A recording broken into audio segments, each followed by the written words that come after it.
Hello guys, আসসালামু আলাইকুম। সবাইকে স্বাগত জানাচ্ছি আমার নতুন ইউটিউব চ্যানেলটিতে। সবাই আমার ইউটিউব চ্যানেলটিকে সাবস্ক্রাইব করবেন। আজ আপনাদেরকে দেখাবো শুটকি আড়তে শুটকির কীরকম দাম, কোথায় ভালো শুটকি পাওয়া যাবে। চলুন দেখে আসি আমরা সবাই।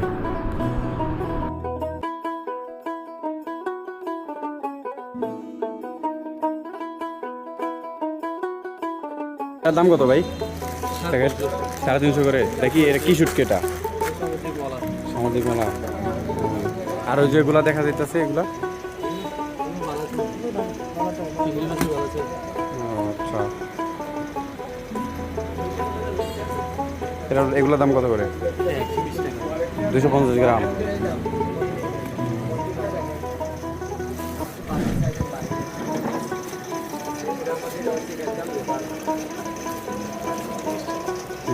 কাঁচা কাঁচা লাগে না?